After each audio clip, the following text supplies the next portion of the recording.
कि जिन लोगों से हमारा मुकाबला है वो बहुत मजबूत लोग नहीं है। हमारे मुल्क के अंदर इस एक जमहूरी मुल्क में ये काले कानून की कोई गुंजाइश नहीं है। ये काले कानून जो लाए गए हैं इसके लिए सिर्फ बीजेपी जिम्मेदार नहीं है, इसके लिए कांग्रेस भी जिम्मेदार। पूरे मुल्क के लोगों की जिंदगी अजीरन कर दी है, ना उनके लिए रोजगार है, ना उनके लिए कुछ और अवसर है। जंतर मंतर पर हमारे जो रेसलर थे जिन्होंने देश के लिए मेडल हासिल किया था, प्रोटेस्ट नहीं करने दिया और जिसके खिलाफ एफआईआर हो रही, वो जो है जब पार्लियामेंट का इफ्तिताह हो रहा है नई पार्लियामेंट का, उसके अंदर बैठे हैं चीफ गेस्ट के हैसियत से।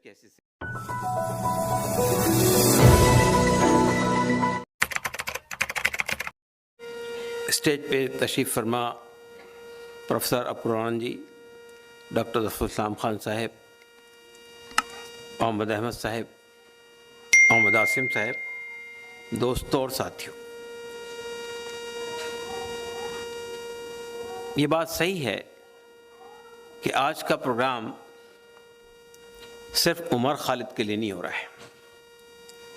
चूँकि उमर खालिद के जेल में 1000 दिन मुकम्मल हुए हैं, इसी वजह से हमने इसको सिंबॉलिकली इस्तेमाल करते हुए इस प्रोग्राम के ज़रिए हम उन सब लोगों की आवाज़ उठाना चाहते हैं जो जेल में इसलिए बंद कर दिए गए कि उन्होंने ये जुर्रत की थी, यह हौसला किया था कि वक्त के फिरौन के सामने वो खड़े हो गए थे।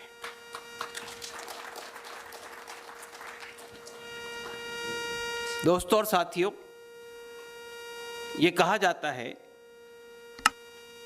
कि डिसेंट यानी इख्तिलाफ राय is an essence of democracy. जमहूरियत की जान अगर कोई चीज़ है तो वह इख्तिलाफ राय है। हमारी ये गवर्नमेंट अपने खिलाफ उठने वाली आवाज़ों से इतनी भयभीत है, इतनी डरी हुई है कि आप जानते हैं कि हम जंतर मंतर पे एक प्रोग्राम कर रहे थे, इसी सिलसिले में पॉलिटिकल प्रिजनर्स के सिलसिले में हमने उसके लिए कॉल दी थी और जंतर मंतर का प्रोग्राम होना था। तो जामिया से कुछ लोग एक बस में आ रहे थे, तो जामिया पे ही पुलिस ने उसे रोक दिया और उसे यानी उनको लियाकर थाने में बंद कर दिया। मैं जब बात करने गया कि भाई आपने ये प्रोग्राम तो जंतर मंतर पे होना था, उसकी परमिशन भी ले ली गई थी, तो आप यहाँ से क्यों नहीं जाने दे रहे? नहीं, हमको ऑर्डर है, जाने नहीं देंगे। तो मुझसे कहा नहीं, आप चलिए वहाँ पे जहाँ लोग हैं, वहाँ बात करेंगे आपसे। मुझे लिया कर मुझे भी डिटेन कर दिया। तो ये तो डर है इस हुकूमत का, जो ये दिखाती है कि उसके पास पार्लियामेंट में अक्सरियत है, वो देश पर पिछले 9 साल से विराजमान है और कई रियासतों में उसकी हुकूमतें हैं, लेकिन वो इतनी डरपोक है, इतनी कमज़ोर है कि अपने खिलाफ उठने वाली आवाज़ों को बाहर नहीं आने देना चाहती।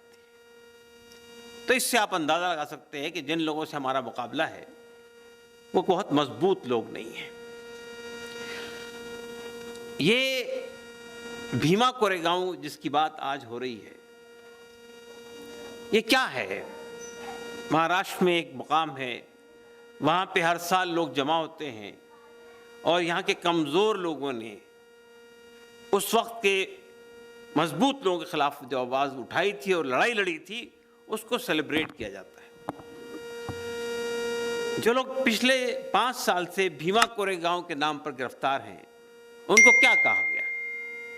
उनको कहा गया अर्बन नक्सल। ये हुकूमत जो है ये अल्फाज और टर्मिनोलॉजीज कॉइन करने में बड़ी महारत रखती है। अर्बन नक्सल यानी जो लोग हुकूमत के मज़ालिम के ख़िलाफ़, जुल्म के ख़िलाफ़, एट्रोसिटीज़ के ख़िलाफ़ आवाज़ उठाने के लिए जमा होते हैं तो वो नक्सलाइट हो जाते हैं। तो वो शहरी नक्सलाइट हैं, अर्बन नक्सल।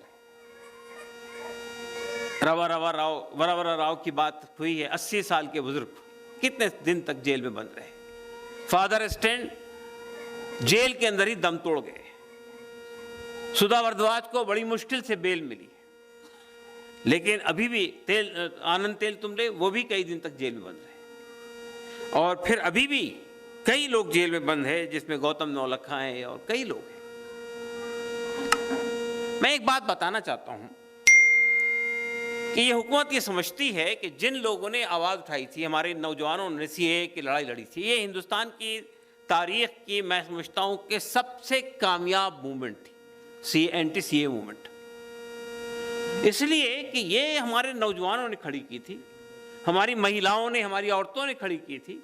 इसके पीछे कोई संस्था नहीं थी, कोई बड़ी तंजीम नहीं थी, कोई बड़ी लीडरशिप नहीं थी। लेकिन देखते ही देखते ये आग पूरे मुल्क में जंगल की तरह फैल गई। पूरे मुल्क में 200 से ज्यादा शाहीन बाग बन गए। मुझे हर जगह जाने का मौका मिला और उमर खालिद भी उसकी पहचान बन गई, यानी उसका एक सिंबल बन गए थे।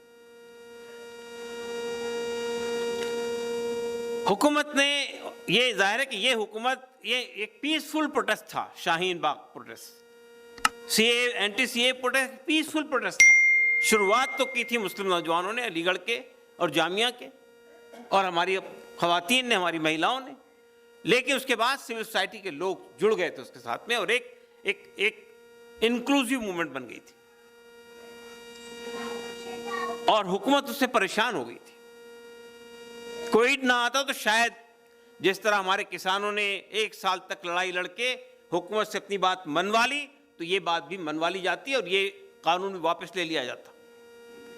लेकिन ये समझती है ये हुकूमत, अगर किसी शख्स को यूएपीए जैसे काले कानून के तहत में अगर हम 1000 दिन तक के, 1200 दिन तक के, 1300 दिन तक के, 3-3 साल तक के अगर जेल के पीछे डाल देंगे तो इनके हौसले ख़त्म हो जाएंगे। मैं आपको ये यकीन दिलाना चाहता हूँ, मुझसे पहले भी लोगों ने कहा है कि हमारे वो बेटे, हमारे वो भाई जो जेलों में 1000 दिन से, 1200 दिन से, 1300 दिन बंद हैं, उनके हौसले पस्त नहीं हुए, वो डिमोरलाइज नहीं हुए, और आज भी वो बाहर आ जाएं तो इस लड़ाई को जारी कर देंगे।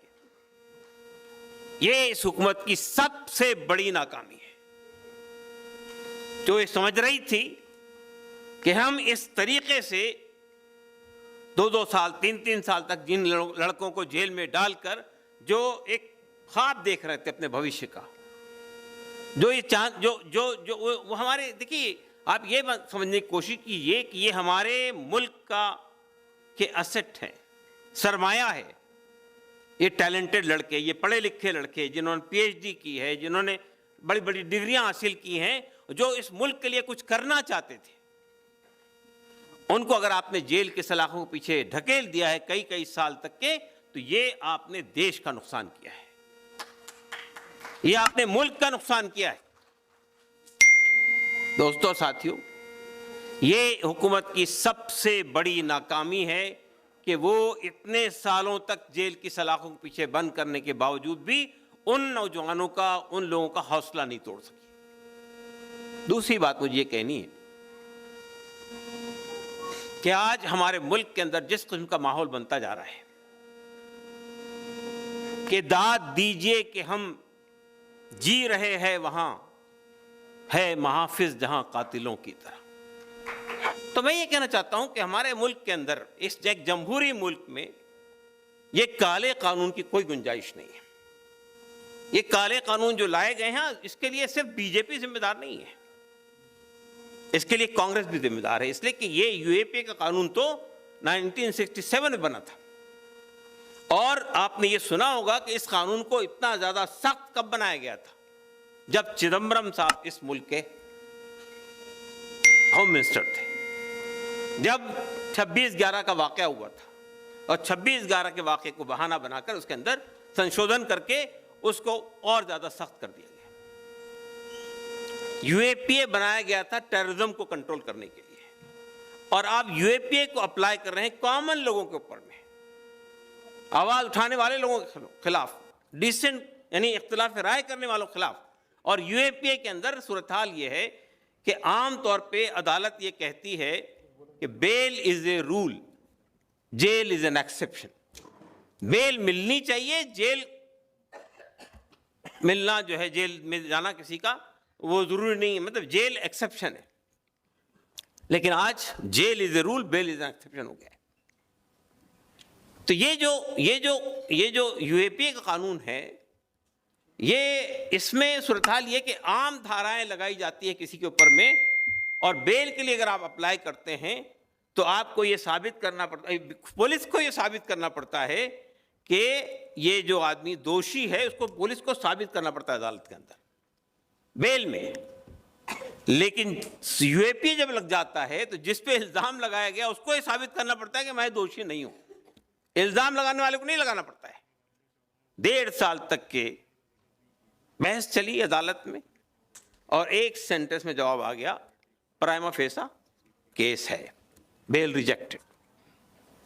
हाई कोर्ट में चली, हाई कोर्ट में 6 महीने तक बेल की एप्लीकेशन चली, हाई कोर्ट ने बेल रिजर्व कर दी, 4 महीने के बाद जजमेंट दिया, केस है इसलिए बेल नहीं मिलेगी, प्राइमा फेसा केस है। मैं ये कहना चाहता हूं कि ये जो हमारे दोस्त हैं, देखिए उमर खालिद तो खैर हमारे वो नहीं थे कि वो हम उन पर डिपेंडेंट हो, लेकिन हमारे दोस्त हैं ना, ऐसे खालिद सैफी है, उनके 3-3 बच्चे हैं छोटे छोटे, शिफा और रहमान हैं, उनके कई बच्चे हैं छोटे छोटे, ताहिर हुसैन है। ये लोग जेलों के अंदर 3-3 साल से बंद है, उनके घर वालों की जो हालत है उसको तो अंदाजा लगाना चाहिए ना। कितने घरों को आपने उजाड़ दिया, कितने लोगों को जो है दर बदर की ठोकरें खाने पे मजबूर कर दिया। हम जानते हैं उन सब लोगों को, उनसे मुलाकातें होती हैं, लेकिन उसके बावजूद भी ना उनका हौसला खत्म हुआ जो अंदर बंद है, ना उनकी फैमिलीज का हौसला खत्म हुआ। ये इस तहरीक की सबसे बड़ी खूबी है, और हमें उम्मीद है कि अगर कोई तब्दीली आएगी मुल्क में तो इन्हीं हौसलों की वजह से आएगी, और हमें यकीन है कि वो वक्त दूर नहीं है। जो लोग आज बैठे हुए हैं वो अगर ये समझ रहे हैं कि वो हमेशा के लिए बैठे हैं तो ये उनकी खुशफहमी है। मुल्क के लोग उनसे ऊब गए हैं, तंग आ गए हैं। मसला सिर्फ एक चीज़ का नहीं है कि कुछ लोगों को जेल बंद कर दिया गया, मसला ये कि आपने पूरे ज़िंदगी के लोगों की, पूरे मुल्क के लोगों की ज़िंदगी अजीरन कर दी है। ना उनके लिए रोज़गार है, ना उनके लिए कुछ और अवसर हैं, ना उन्हें अपने, यानी अगर अभी आपने देखा ना दिल्ली के जंतर मंतर पर हमारे जो रेसलर थे जिन्होंने देश के लिए मेडल हासिल किया था, उन्होंने ये शिकायत की कि जो उसके सरबराह हैं बृजभूषण जी, उन पर इल्ज़ाम लगाया गया, FIR की गई। वो लोग तो यहाँ खड़े रहे, उनके खिलाफ अत्याचार होता रहा, उनको उठा दिया गया, प्रोटेस्ट नहीं करने दिया, और जिसके खिलाफ FIR हो रही वो जो है जब पार्लियामेंट का इफ्तिताह हो रहा है, नई पार्लियामेंट का, उसके अंदर बैठे हैं चीफ गेस्ट के हैसियत से, मतलब वो एक गेस्ट के हैसियत उसमें वो बैठे हुए। तो ये तो अजीब व गरीब बात है कि जिनके खिलाफ FIR हो वो उनका सम्मान हो, और जो लोग उसके खिलाफ FIR करें उनको आप उठाकर जेलों में बंद कर दें, उनको उठाकर घसीटें, उन पर अत्याचार करें। जंतर मंतर पे जो हाल देखा है आपने, सबने देखा है, वो पूरी तस्वीरें जो मुल्क में आई। तो ये जो सिचुएशन हमारे मुल्क में पैदा हो गई है, इस सिचुएशन को बदलने की जिम्मेदारी हमारी है। हमने ये आज का प्रोग्राम सिर्फ प्रोटेस्ट के लिए नहीं रखा है, हमने ये प्रोग्राम रखा है, हम उन तमाम लोगों की दिलों को पे दस्तक देना चाहते हैं कि अगर हम खड़े नहीं होंगे इन लोगों के खिलाफ जो मुल्क में मुजालिम कर रहे हैं, तो कल आज उमर खालिद जेल में हैं, खालिद सैफी जेल में हैं, मीरान हैदर जेल में हैं, शर्जील इमाम जेल में हैं, शिफा और रहमान जेल में हैं, और भी कई लोग जिनका नाम लिया गया जेल में हैं। कल खुदा न खास्ता हमारा भी नंबर लग सकता है, इसलिए कि उससे पहले कि वो वक्त आए हमें खड़ा होना चाहिए और इस मुल्क के सूरत हाल को तब्दील करना चाहिए, और जो बाग पर छा गए ज़ागो ज़गन उनको हटाने की कोशिश करनी चाहिए। धन्यवाद, शुक्रिया।